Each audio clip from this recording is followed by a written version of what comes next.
Om Swastiastu.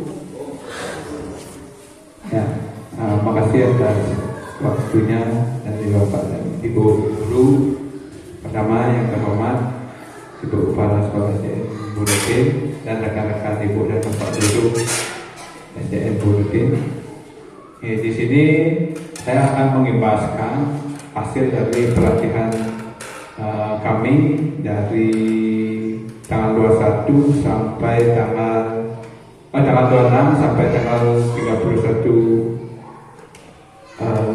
Juli. Nanti yang harapkan Bapak dan Ibu Guru nanti memahami dari pengimbasan yang telah kita sampaikan. Ya. Dari pengimbasan ini nanti diharapkan nanti Bapak dan Ibu Guru agar bisa melaksanakan proses pembelajarannya. Untuk pemateri yang pertama akan disampaikan oleh Pak Wayan Heri. Untuk waktu kami persilakan.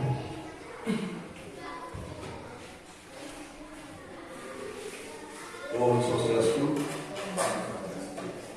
Izin Ibu Kepala Sekolah dan rekan-rekan guru yang menyampaikan tentang pembelajaran mendalam. Jadi tadi Bapak Ibu itu melihat dan memikirkan kira-kira apa itu pembelajaran mendalam. Dari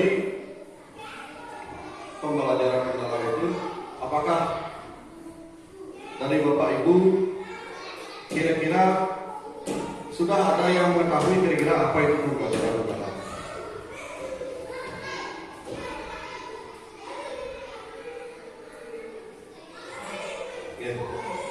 Adapun latar belakang mengenai pembelajaran mendalam ini, yang pertama tentang perubahan masa depan yang memang sulit untuk diprediksi. Nah, yang kedua mengenai permasalahan mutu pendidikan, di mana tingkat literasi, numerasi maupun keterampilan dalam berpikir tingkat tinggi sudah menjadi ketimpangan di dalam dunia pendidikan. Terus yang ketiga, bonus demografi 2035 dan visi Indonesia 2045. Kemudian latar belakang yang lain adalah kompetensi di masa depan.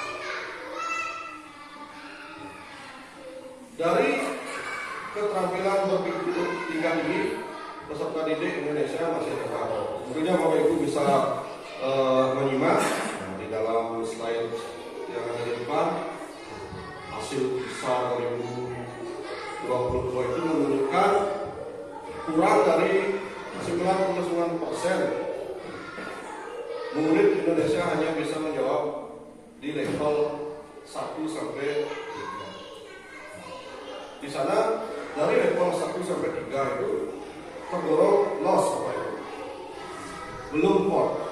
Kalau dari level 4, 5, 6 baru bisa dikatakan port. Kemudian dari 1% hanya bisa menjawab soal level 4 sampai 5. 4 sampai 5 itu yang saya maksud itu dari KAO itu tergolong port. Kemudian di sampingnya ada membaca. Membacanya itu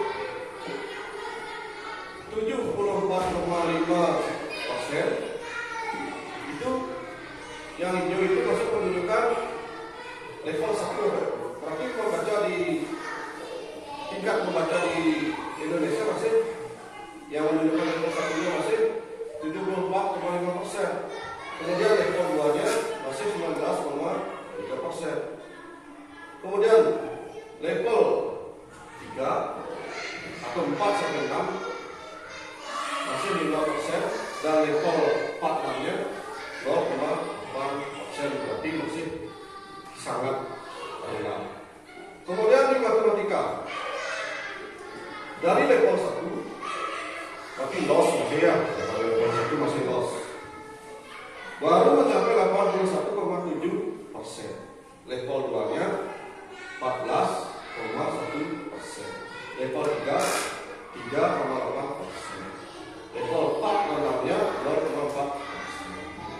Kemudian dilihat dari SEM juga sama, karena masih di level 1 yaitu 65,8%, level 2-nya 26,3%, level 3-nya 7,0%, dan yang terakhir level 4-nya 0,9%. Itu berdasarkan sumber dari PISA, nah, bukan PISA yang dimakan itu ya, PISA lain ini ya, yang mengukur tentang kualitas pendidikan tingkat internasional. Nah, tadi pasti Bapak Ibu terbersit dalam pikirannya, mengapa perlu pembelajaran mendalam? Mengapa perlu pembelajaran mendalam? Nah, di sini Bapak Ibu, bahwasanya pembelajaran mendalam itu bukan kurikulum baru, bukan kurikulum baru, melainkan adalah pendekatan pembelajaran. Nanti kurikulum kita tetap kurikulum merdeka, karena pembelajaran ini adalah suatu pendekatan pembelajaran. Di sini melengkapi pendekatan pembelajaran dengan menambah karakteristik peserta didik. Di sana ada keterlibatan, kemudian ada berkesadaran, ada memuliakan, ada pengembangan budaya belajar, kemudian pemanfaatan teknologi digital, multi interdisiplin ilmu pengetahuan. Nah, di dalam pendekatan inilah nanti kita dalam mengembangkan PP isinya ini. Di dalam PP isinya ini. Ya, ada keterlibatan, ada berkesadaran, memuliakan, mengembangkan budaya, pemahaman teknologi digital, multi interdisiplin ilmu pengetahuan. Keterlibatan ini yang dimaksud adalah guru itu supaya mampu membangun keterlibatan peserta didik sebagai subjek belajar untuk memperoleh pengalaman belajar yang bermanfaat. Kemudian guru lebih dapat membangun kesadaran peserta didik untuk mendapat pembelajaran aktif, termotivasi secara intrinsik untuk belajar serta aktif menambahkan strategi pelajaran untuk mencapai tujuan. Kemudian memuliakan, guru dan peserta didik lebih saling menghargai dan menghormati produksi martabat dan nilai-nilai kemanusiaan. Pengembangan budaya belajar, guru lebih dapat mengembangkan kreativitas, berinovasi dan melibatkan pendidik dalam mengembangkan pengalaman belajar. Pemanfaatan teknologi digital, guru dan peserta didik lebih dapat memanfaatkan teknologi digital untuk memberikan efisiensi dan efektivitas perencanaan pelaksanaan dan penilaian pembelajaran. Kemudian multi interdisiplin ilmu, guru dan peserta didik lebih dapat menerapkan multi interdisiplin ilmu, pengetahuan dan proses pembelajaran. Dari keenam yang saya tampilkan, kira-kira ada pertanyaan dari Bapak Ibu? Tidak ya? Sudah paham ya? Kemudian kita lanjut ke definisi atau pengertian pembelajaran mendalam. Definisinya. Seperti yang Tiang sampaikan tadi, bahwa pembelajaran mendalam itu merupakan pendekatan, memuliakan dan menekankan pada proses penciptaan suasana belajar dan proses pembelajaran berkesadaran, bermakna, membedakan olah pikir, olah hati, olahraga dan olahraga secara holistik dan terpadu. Nah, di sana ada memuliakan. Kira-kira cara kita memuliakan siswa itu bagaimana, Pak? Ya, kira-kira memuliakan, cara kita memuliakan siswa. Ya, silakan Pak Boyan. Ya, sama Pak. Kalau menurut yang memuliakan siswa, berdasarkan pendekatan dari pembelajaran mendalam, mungkin itu maksudnya adalah ketika kita sebagai guru tidak membatasi potensi yang dimiliki siswa. Jadi kalau memang potensinya A, kita bukakan ruang agar potensi itu terpenuhi, mungkin itu berdasarkan minat juga. Kalau memang minat belajarnya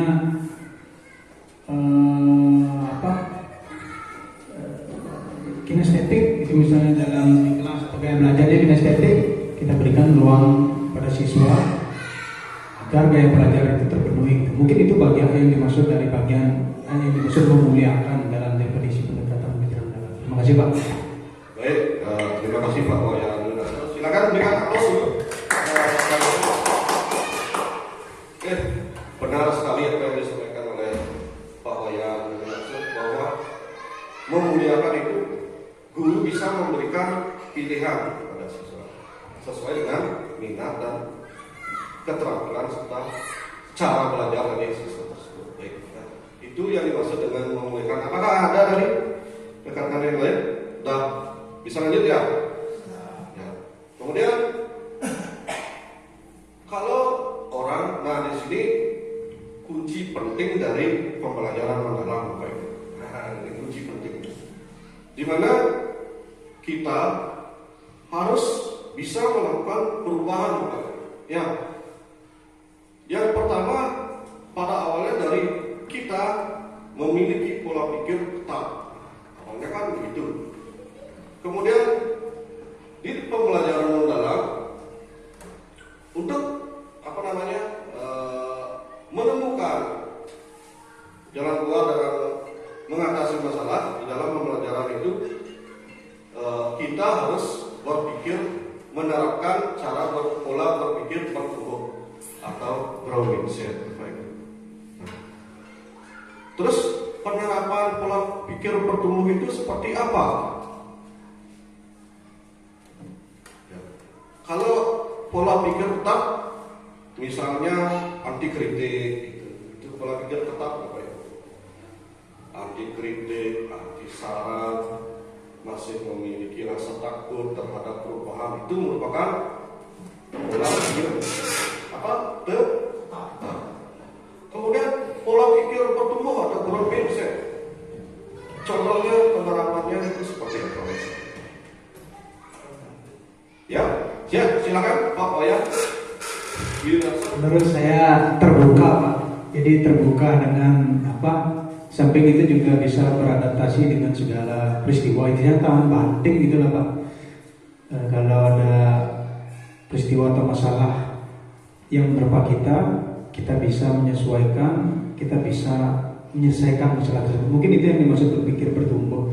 Jadinya kita tidak stagnan itu aja. Kalau sebagai guru misalnya ada seperti ini, materi baru tentang pendekatan pelajaran mendalam, kita belajar terbuka tentang pendekatan pelajaran mendalam itu apa, kita implementasikan. Jadi kita tidak anti dengan pandangan-pandangan hidup baru gitu. Terima kasih Pak. Super sekali. Ya. Saya sangat setuju sekali dengan apa yang disampaikan oleh Pak Wayan. Saya seperti halnya yang disampaikan tadi ya.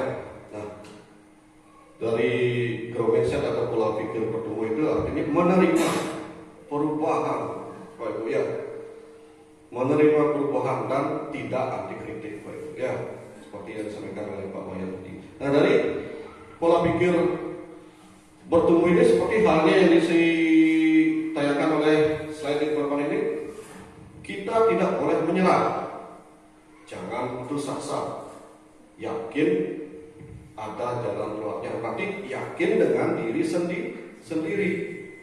Yakin kita bisa melalui tantangan. Nah, seperti halnya sekarang Bapak Ibu, kita guru diharuskan harus selalu tetap belajar, baik belajar IT maupun belajar pendekatan mengenai strategi pembelajaran. Kita tidak boleh mengeluh Bapak Ibu. Kita harus lakukan.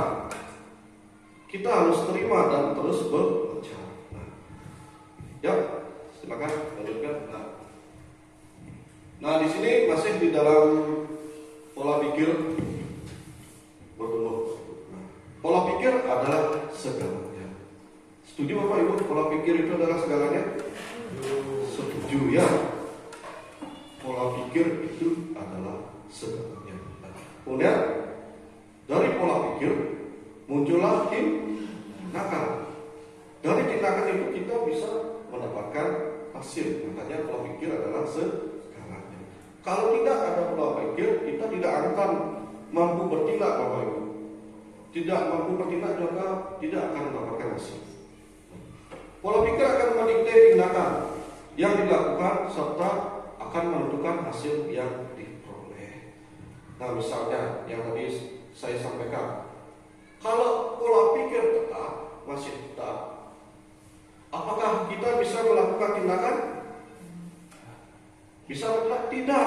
Karena masih ada rasa takut. Kalau pola pikir kita sudah bertumbuh, kita pasti akan mau melakukan tindakan dan akan memperoleh hasil. Dari sana dulu ada yang ingin disampaikan Bapak Ibu? Nah, pas ya, silakan lanjutkan. Nah, di sana dari pola pikir tetap menjadi pola pikir bertumbuh. Pola pikir tetap itu disingkat PPT. Yang apa? Goyang. PPT, pola pikir tetap. Kemudian pola pikir bertumbuh disingkat PPP. Nah, dari pelajaran cara mengenali suara.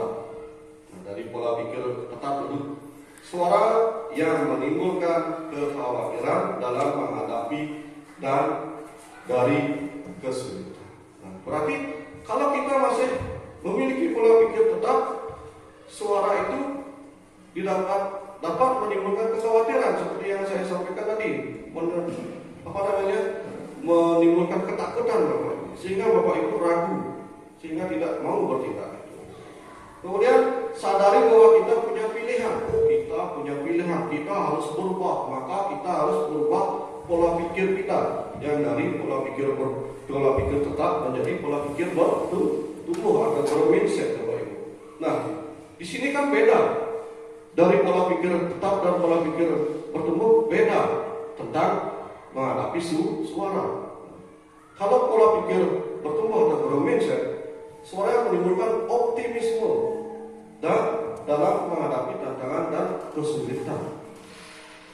Dari PPT atau pola pikir tetap menimbulkan kekhawatiran, dari pola pikir bertumbuh menimbulkan optimisme. Mana yang lebih bagus Bapak Ibu? Tetap pola pikir bertumbuh. Itu tidak ada rasa ketakutan, yang ada adalah kebebasan, kesadaran kita. Kemudian melakukan aksi sesuai dengan suara PPB atau pola pikir bertumbuh seperti yang disampaikan oleh rekan kita yang tadi. Kita harus menerima, kita harus terbuka, kita harus mau dalam menghadapi perubahan dan tantangan serta kesulitan. Baik, lanjut Pak Wayan. Nah, kita fokus ke memuliakan. Dalam penerapan pembelajaran mendalam, semua pihak yang terlibat saling menghargai dan menghormati dalam pertimbangan potensi, martabat dan nilai kemanusiaan. Nah, di sini ditunjukkan tentang 8 dimensi lulusan yang ada di dalam pembelajaran mendalam atau profil lulusan. Ada 8 Bapak Ibu. Yang pertama ada berkesadaran, kemudian ada bermakna, bergembira, kemudian olah pikir, olah hati, olah rasa, dan olah raga. Nah, dari berkesadaran, misalnya seperti apa contohnya berkesadaran Bapak Ibu? Misalnya Bapak Ibu sedang mengajar di kelas, yang dimaksud dengan berkesadaran itu seperti apa contohnya misalnya? Silakan Bapak Ibu.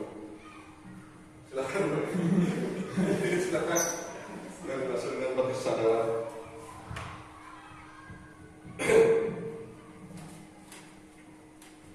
Kalau Bapak Ibu sekarang sadar atau tidak? Sadar. Ya. Mengapa Bapak Ibu bisa mengatakan bahwa sekarang Bapak Ibu sadar?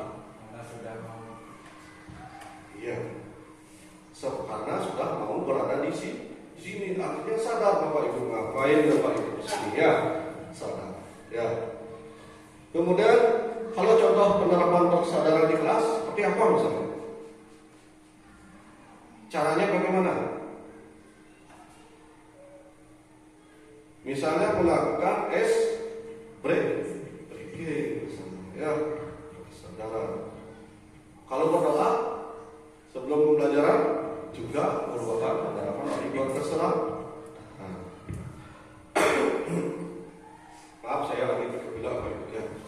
Kemudian bermakna. Bermakna ini di dalam proses pembelajaran kira-kira penerapannya seperti apa Pak? Ya, cuma bermakna. Kira-kira seperti apa? Misalnya Bapak Ibu memberikan pembelajaran IPA tentang rangkaian listrik itu misalnya. Sudah dijelaskan mengenai urutan perkabelan tentang posisi positif dan negatif. Terus bermaknanya di mana?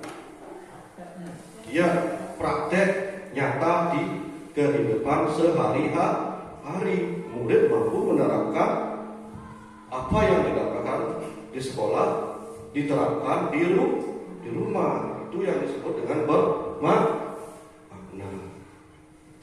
Kemudian menggembirakan. Suasana belajar yang positif, menyenangkan, menantang, dan motivasi. Kira-kira di dalam pembelajaran di fase manakah yang menggembirakan Pak Ibu? Ya pada saat SPG menggembirakan, ya pada saat apa lagi? Kerja kelompok, itu ya. Pada saat apa lagi? Berdiskusi. Baik, lanjut. Kemudian olah pikir. Kalau olah pikir merupakan proses pendidikan yang berfokus pada pengasahan akal, budi, dan kemampuan kognitif, seperti kemampuan untuk memahami, menganalisa, dan memecahkan masalah. Berarti yang organ kita yang paling keras seperti ini adalah apa? Pikiran kita, ya, otak kita. Kemudian olah hati adalah proses pendidikan yang mengasah kepekaan batin, membentuk budi pekerti, serta menanamkan nilai-nilai moral dan spiritual. Termasuk spiritual bukan termasuk hati. Kemudian olah rasa sebagai proses pendidikan yang bertujuan untuk mengembangkan kepekaan, estetika, empati, dan kemampuan menghargai keindahan serta hubungan antar manusia. Berarti rasa empatinya ditinggikan. Kemudian ada olahraga, merupakan bagian dari pendidikan yang bertujuan untuk menjaga dan meningkatkan kesehatan fisik, kekuatan tubuh, serta membentuk karakter melalui kegiatan jasmani. Baik, lanjut Pak Wayan. Nah, di sini ditayangkan lagi tentang dimensi lulusan profil pembelajaran non-verbal. Tadi saya sudah sampaikan tentang 8 dimensi lulusan Bapak Ibu ya. Kemudian yang berdasarkan diagram itu yang di tengah-tengah itu ada pembelajaran mendalam. Kemudian yang berwarna putih itu adalah lulusan, itu adalah dimensi profil lulusan. Nah, ada berapa Bapak Ibu dimensi profil lulusan? Ada 8. Itu ya, keimanan, kewarganegaraan, kreativitas, kemandirian, komunikasi, kesehatan, kolaborasi, penalaran kritis. Kemudian yang berwarna biru, ya, yang berwarna biru itu adalah prinsip pembelajaran. Nah, prinsip pembelajaran ini ada apa saja? Bermakna, lagi mengembirakan, dan berkesan, seperti yang disampaikan. Kemudian yang berwarna abu-abu itu adalah pengalaman belajar. Ada yang pertama mana dulu yang harus dilalui? Apakah memahami, apa mengaplikasi, apa merefleksi? Memahami, terus mengaplikasi, terus yang terakhir merefleksi. Itu nanti di dalam sintak pembelajaran mendalam itu pasti ada nanti Bapak. Yang mana yang termasuk memahami itu pasti ada. yang mana yang termasuk mengaplikasi, yang mana yang termasuk merefleksi. Kalau memahami misalnya seperti apa? Di mana letaknya? Apakah di kegiatan awal, inti, atau akhir kalau memahami? Di kegiatan mana? Memahami inti, ya inti. Kalau mengaplikasikan juga di inti. Merefleksi, ya. Kalau memahami bisa di kegiatan awal juga bisa nyambung ke inti, ya. Nanti itu ada di dalam PP, pelajaran dalam PP, yang mana termasuk memahami, mengaplikasi dan merefleksi. Kemudian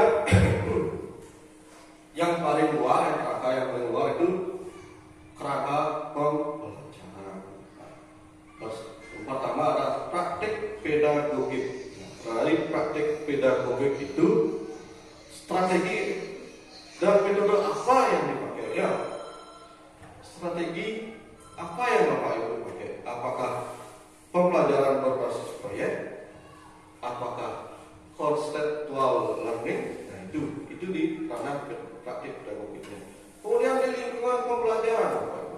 Lingkungan pembelajaran, Bapak Ibu, misalnya di mana Bapak Ibu kalau lingkungan pembelajaran misalnya? Di mana? Di ruang kelas. Selain di ruang kelas, di mana lagi? Di lingkungan sekolah bisa, ya. Kalau sekarang yang canggih-canggih itu di mana lagi? Di platform media digital bisa juga, kalau lingkungan pelajaran. Kemudian pemanfaatan digital. Nah, seperti ini, seperti yang dipakai untuk menggunakan slide ini, bisa menggunakan laptop, proyektor, dan LCD dan lain-lainnya. Kemudian kemitraan pembelajaran. Kemitraan pembelajaran. Nah, di sini kita di dalam PP juga harus memuat tentang kemitraan pembelajaran, Bapak Ibu. Kira-kira dengan siapa kita harus bermitra, Bapak Ibu? Dengan siapa harus bermitra? Bisa dengan teman sejawat, bisa dengan murid, orang tua. Kalau pihak di luar sekolah bisa, misalnya dengan bidang penyuluh kesehatan, pegawai RPD dan lain sebagainya, bisa Pak Ibu. Ya, nah kemudian dilanjut ada keimanan dan ketakwaan terhadap Tuhan Yang Maha Esa. Nah, kita yakini bahwa setiap individu pasti memiliki keyakinan yang teguh akan pada Tuhan. Benar Pak Hidup? Benar Pak ya? Nah, pasti akan kita yakin kita memiliki atau yakin dengan kepada Tuhan Yang Maha Esa. Kemudian ada kewargaan. Kemudian ada penalaran kritis, bersikap atau berpikir secara logis, analitis, dan reflektif. Kemudian ada kreativitas, mampu berpikir secara inovatif, fleksibel, dan original dalam mengolah ide dan inovasi untuk menciptakan solusi yang bisa bermanfaat. Baik, lanjut Pak.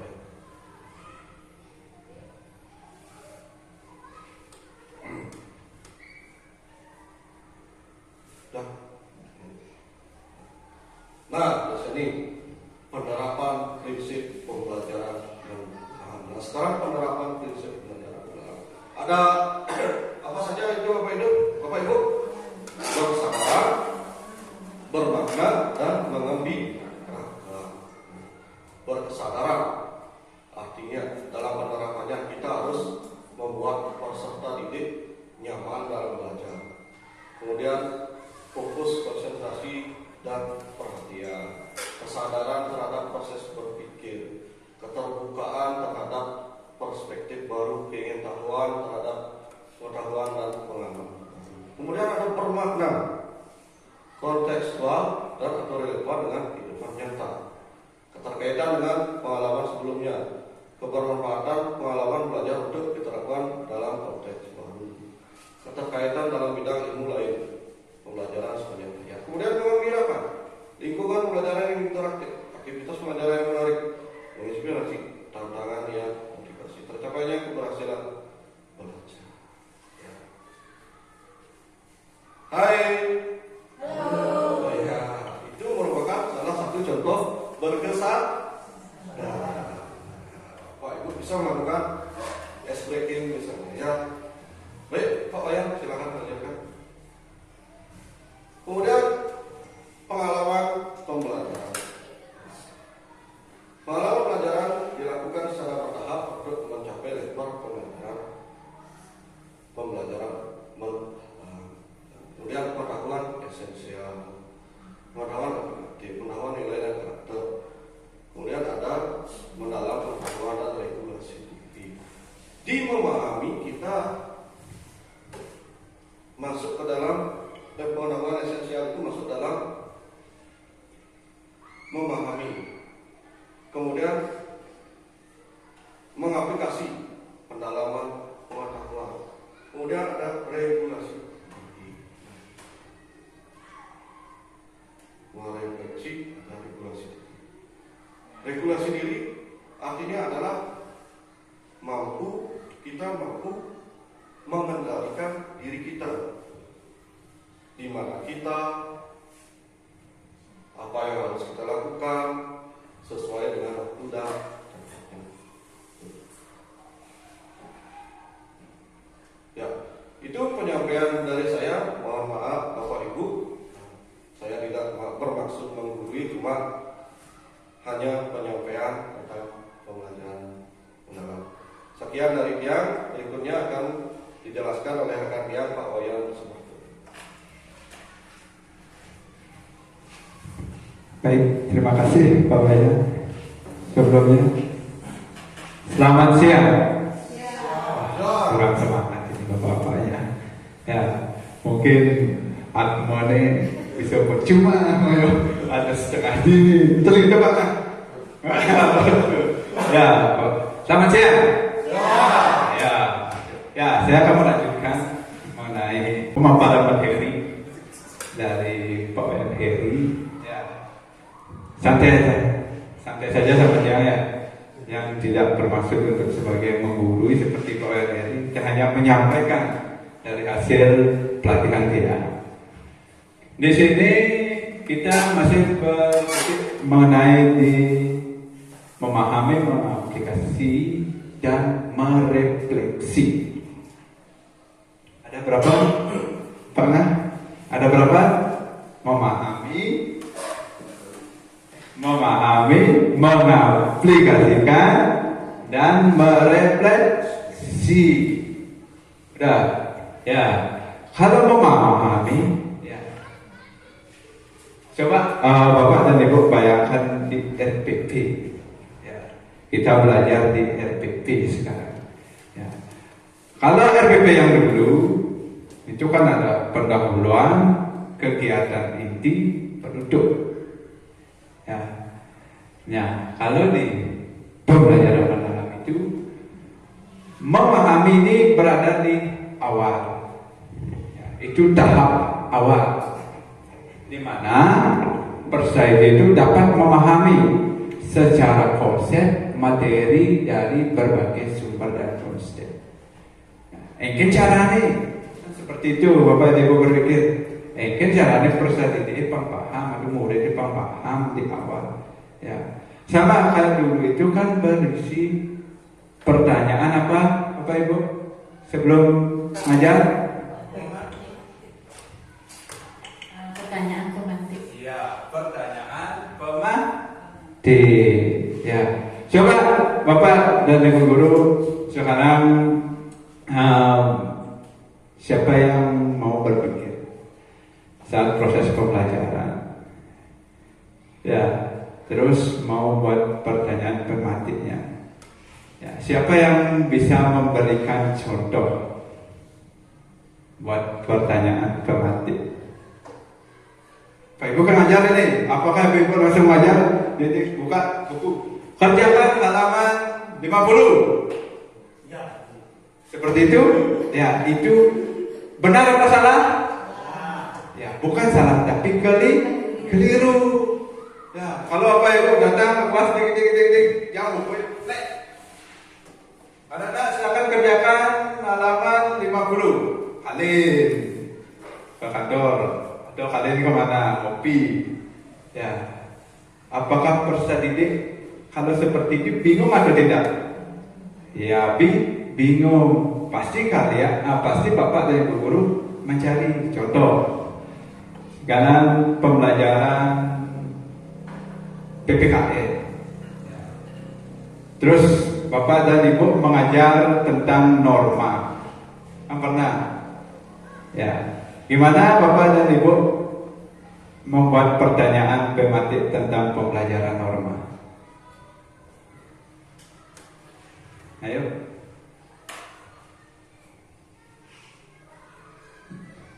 Siapa yang bisa?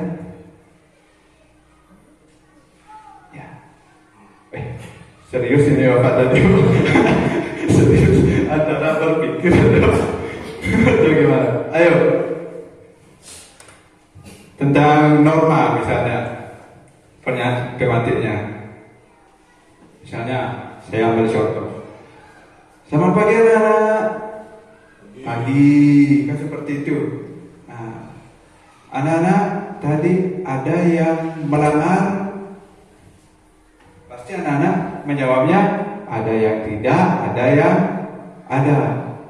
Nah, kalau melanggar itu diapain oleh Bapak dan Ibu guru? Nah, itu kan pemancingan awal. Oh iya. Nah, nanti dari pertanyaan tematik tersebut itu baru disambungkan dengan materi yang akan kita sampaikan. Mengerti Bapak dan Ibu? Ya, terus itu di awal. Terus inti mengaplikasikan. Ya. Di sini banyak proses mengaplikasikan pengetahuan kehidupan secara kontekstual. Itu banyak. Ya, bisa kita lakukan diskusi di sana, membuat LKPD. Ya, terus bisa pembelajaran kita lakukan di luar seperti dibilang Pak Wayan, bisa di luar kelas. Ya, apakah bisa pembelajaran kita lakukan di luar kelas? Sangat bagus banget. Ketimbang anak-anak disuruh di kelas saja. Oh, ya. Kalau anak-anak mengaplikasikan secara langsung proses pembelajaran itu, pasti anak-anak lebih cepat untuk memahami. Ketimbang kita kasih teori. Ya, di pembelajaran mendalam itu kita hanya sebagai memfasilitasi aja. Ya, jangan lagi Bapak dan Ibu mengajar anak-anak gini. Ya, atau mencatat di papan kayak dulu proses pembelajaran kan seperti itu.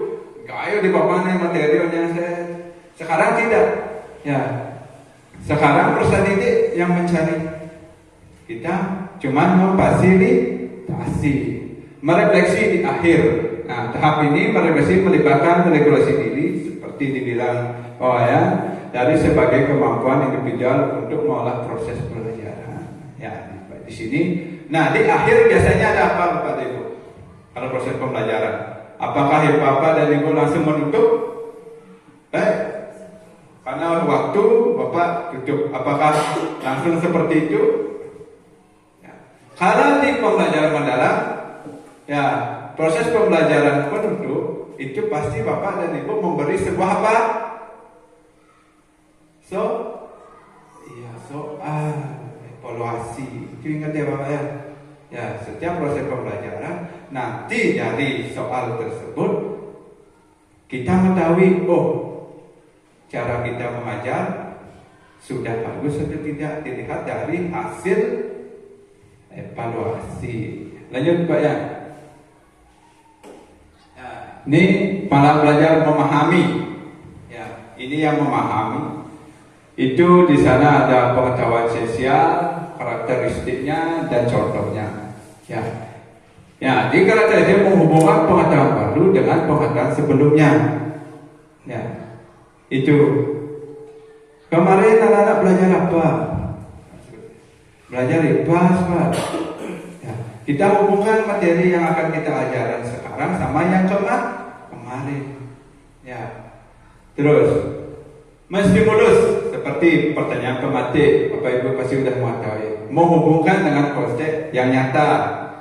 Ya, terus memberi kebebasan, menanam nilai moral dan mengaitkan pembelajaran pembentukan karakter. Nah, saya mau nanya, menanam nilai-nilai moral dan etika di dalam positif lainnya. Nah, seperti itu.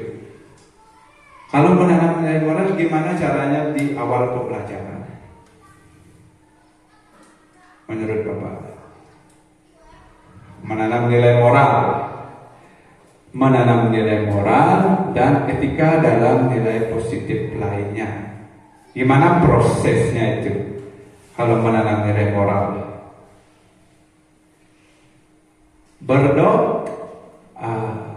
ya itu kan penanaman nilai. Ya, berdoa sebelum melakukan pembelajaran. Lanjut Pak ya. Lanjut.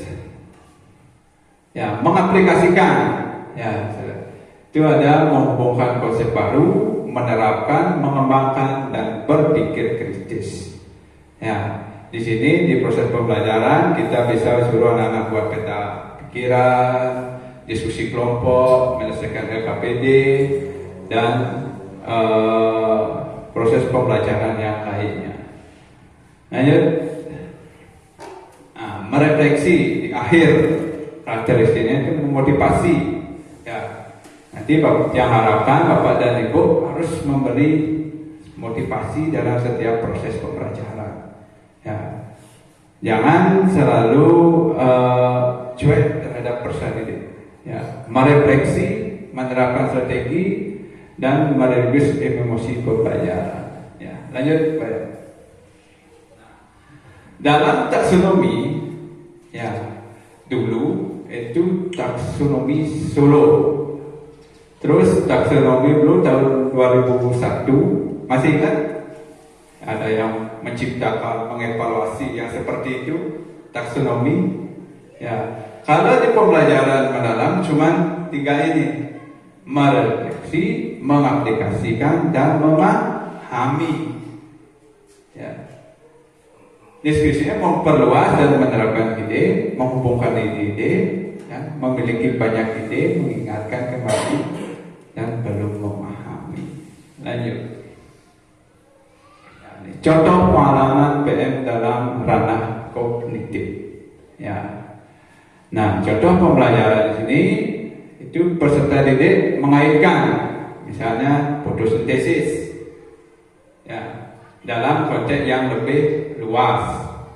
Ya, terus mengaplikasikan peserta didik menerapkan proses. Dan yang ketiga, memahami peserta didik menjelaskan elemen. Seperti itu. Ya. Lanjut, Pak.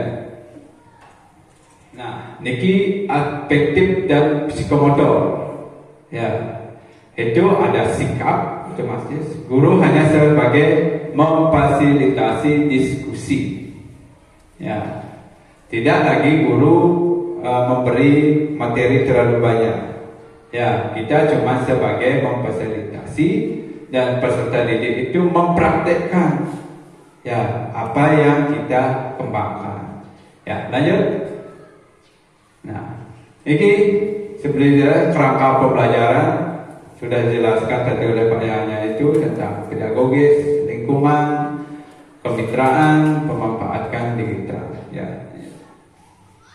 Nah, kerangka berpikir pedagogis, ya, ini berbasis inquiry.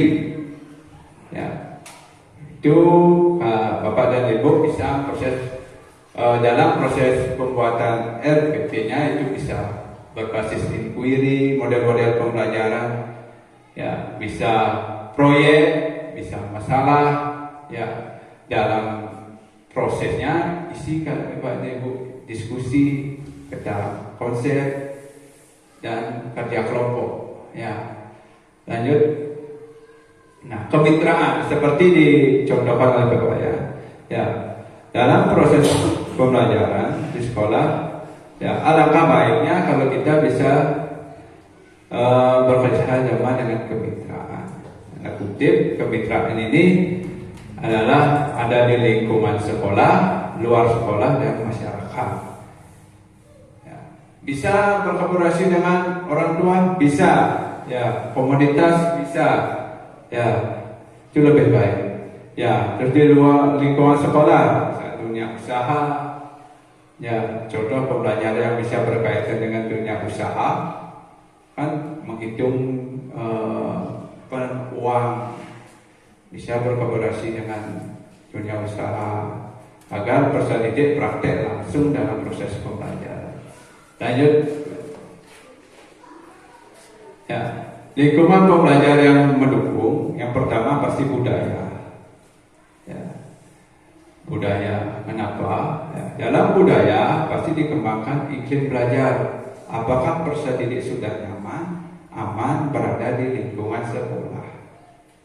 Dan yang kedua adalah ruang fisik.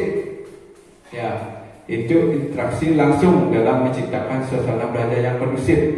Ya, seperti lingkungan kelasnya, atapnya tidak bocor, pokoknya yang fisik-fisik. Terus lingkungan virtual. Nah, ini dengan kemajuan zaman pada Ibu. Ya, selain kita punya ruang fisik, budaya belajar juga lingkungan virtual. Itu ilmu pembelajaran dan keterbatasan ruang fisik. Ya, desain pembelajaran seperti daring. Ini kan sudah kita terapkan saat COVID kalau masalah. Ya, proses pembelajaran daring. Ya, tapi pembelajarannya cuma sebatas di WA. Sebenarnya pembelajaran daring itu banyak, buat Ibu. Ya, bisa buat Zoom, bisa buat classroom di ini. Ya, lanjut Pak ya. Nah, pemanfaatan digital. Ya, dari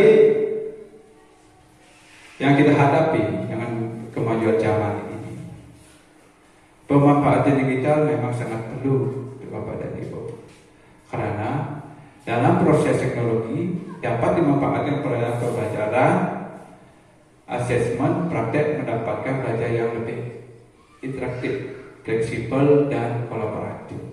Ya, dari perencanaan, merancang pengelolaan kelas digital, ya, bisa itu Bapak dan Ibu. Ya, lanjut. Nah, seperti yang diangkat, peran guru dalam proses belajar mendalam, yaitu yang pertama sebagai aktivator. Apa artinya aktivator? Guru menstimulus peserta didik, ya, untuk mencapai tujuan pembelajaran. Ya. Terus yang kedua, kolaborator. Ya, guru membangun, ya, kolaboratif, inquiry dengan peserta didik, rekan sejawat. Ya, seperti kita sekarang, kita sudah melakukan kolaborator, ya, diskusi dengan teman sejawat. Ya, terus pengembangan budaya. Guru memberikan kepercayaan. Ya, lanjut. Ya. Implementasi pembelajaran mendalam, pelaksanaan, asesmen dan perencanaan. Ya, lanjut. Ya, dalam perencanaan pembelajaran mendalam, nah, di sini identifikasi, ya, ada 4: desain, asesmen, dan pengalaman belajar. Diidentifikasi itu mengidentifikasi kesiapan peserta didik. Nah, di awal, apakah Bapak dan Ibu sudah melakukan identifikasi peserta didik?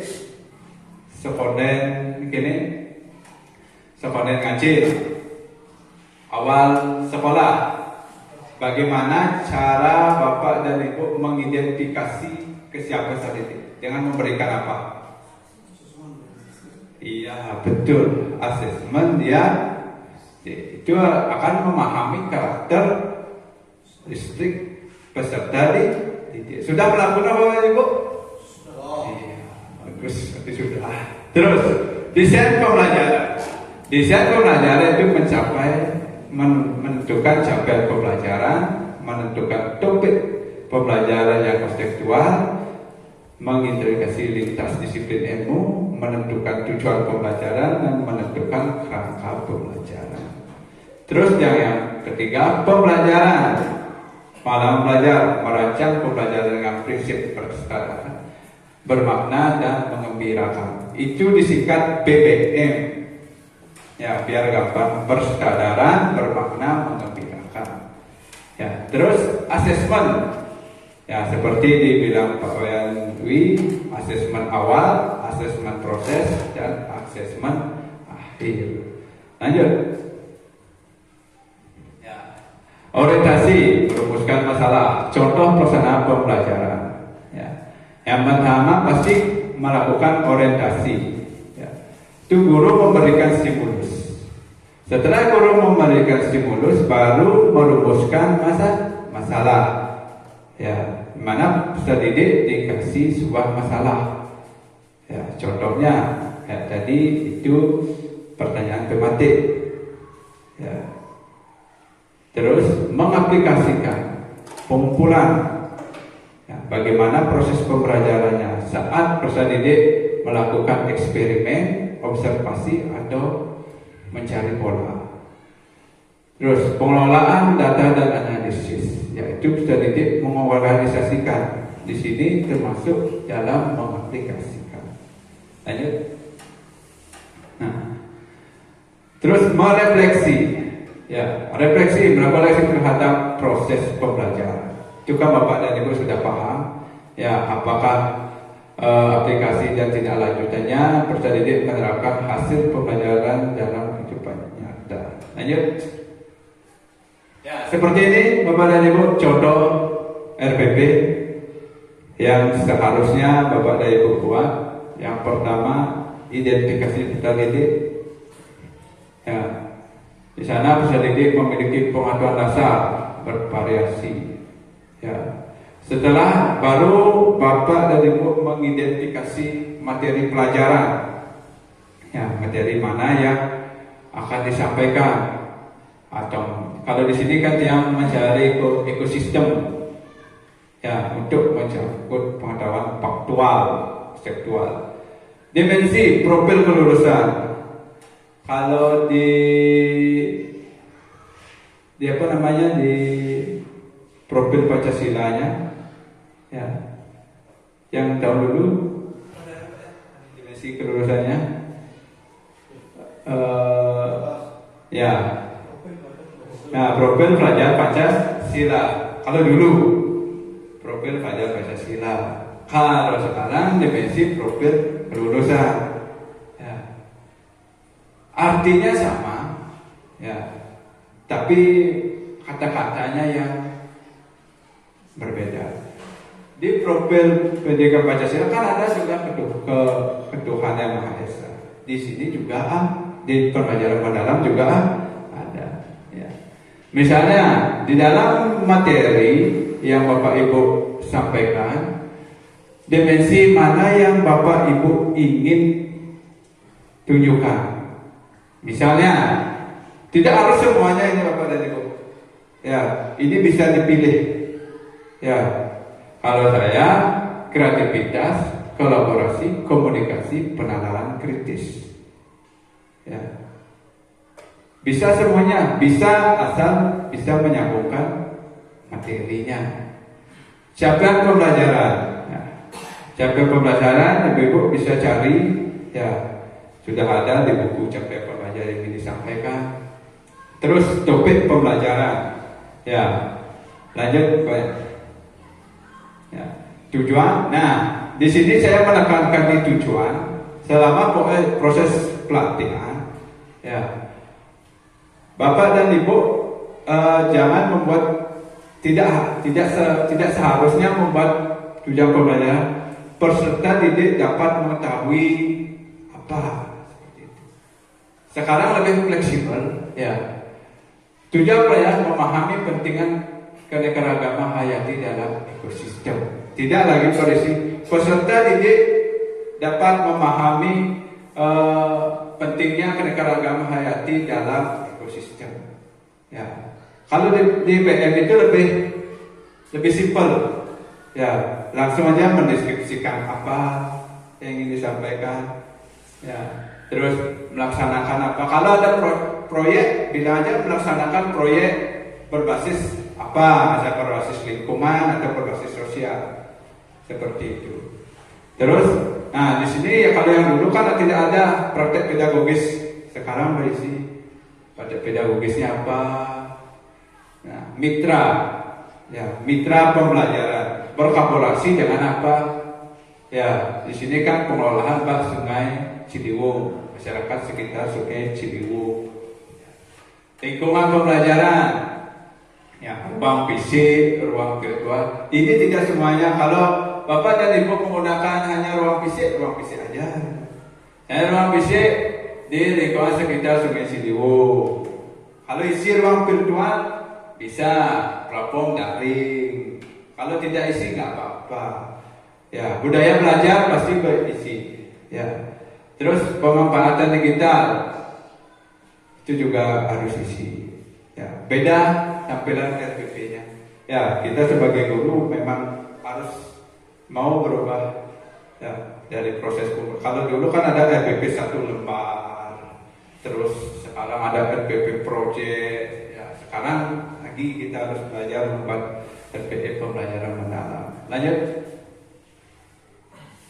Ya, seperti langkah-langkahnya, seperti yang Tiang jelaskan di awal. Ya, kalau sekarang tidak pendahuluan awal kan seperti itu. Ya, sekarang isi awal apa yang ingin dimunculkan, berkesadaran apa bermakna apa mengembirakan. Itu diisi di sini Bapak dan Ibu. Ya, ini Bapak. Lanjut. Sama juga di inti bermakna mengembirakan. Ya, lanjut.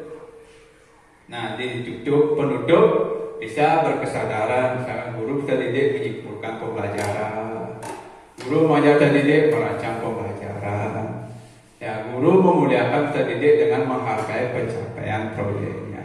Lanjut. Nah, assessment. Jadi kan sekarang berpikir mengenai assessment. Ya, itu ada assessment pada awal pembelajaran, assessment pada proses pembelajaran, dan asesmen pada akhir pembelajaran. Ya, lanjut. Ini contoh pendekatan BM mengembangkan pemahaman proses secara peserta didik. Ya, praktek langsung anak-anak. Ya, ini mengukur tinggi air dan tinggi tumbuhan. Ini membuat sebuah proyek. Lanjut. Ini prinsip-prinsip asesmen ya. Biar Bapak dan Ibu tahu. Nah, saya mau tanya, apakah bisa saat selesai ulangan sekolah, apakah Bapak dan Ibu bisa melakukan remedial? Perlu melakukan remedial? Misalnya di bawah saat ulangannya, apakah perlu melakukan remedi atau tidak?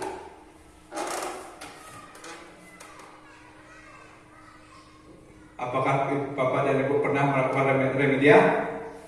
Pernah? Ya, kadang-kadang. Sebenarnya itu tidak perlu, betul. Tidak perlu itu Bapak dan Ibu. Remedial itu tidak perlu. Ya, kenapa tidak perlu? Ya, karena Bapak Ibu sudah menilai di assessment for learning. Ya, penilaian sehari-hari. Ya, berarti penilaian Bapak Ibu tidak di of learning. Ya, kalau Bapak dan Ibu melakukan remedial kan ini dipakai Bapak penilaian of learningnya. Oh iya, ini nilai ulangnya. Ya, kan seperti itu. Ya. Kalau sekarang Bapak dan Ibu tidak perlu melakukan remedial.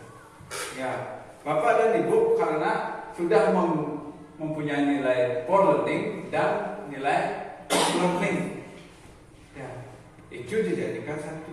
Kalau as, ya, bukan as di rontok. As itu berarti awal. Ya, pembelajaran di awal. Contohnya penilaian ini membuat jurnal, ya, person assessment, checklist, ya. Kalau penilaian for learning, ya, kan ada penilaian formatif dan sumatif. Masih ingat Bapak Ibu? Masih. Ya. Kalau penilaian sumatif masuk ke for. Menurut Bapak dan Ibu? Iya, di akhir, ya, sumatif. Kalau formatif baru di for, tengah-tengah di awal, ya. Di sini proses ini banyak pembelajarannya seperti evaluasi dalam setiap proses pembelajaran. Ya, kalau sumatif ini baru tes lisan, tes tulis, dan laporan. Lanjut. Ya, pembelajaran menuju pendidikan bermutu untuk semua. Ya, seperti yang ada di slide, itu memuliakan setiap individual. Ya, tidak membeda-bedakan, artinya memuliakan. Terus transformasi pembelajaran, pendekatan holistik, kolaborasi ekosistem pendidikan dan pendidikan masa depan. Lanjut. Ya, segitu. Ada yang ingin bertanya? Sudah paham? Ya, sambil jalan. Ya, kelihatan. Baik. Itu hasil pembahasan dari kami. Nanti untuk penutup, kalian silakan.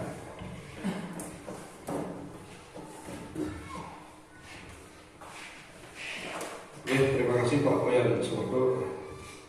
Demikian tentang penyampaian pengimasan pembelajaran mendalam yang dilakukan di hari ini di SDN Gunung di ruang kelas 2. Semoga Bapak Ibu dapat memahami serta melaksanakan apa yang kami sampaikan tadi supaya lebih bermakna. Demikian kegiatan hari ini saya tutup dengan Om Santi Om.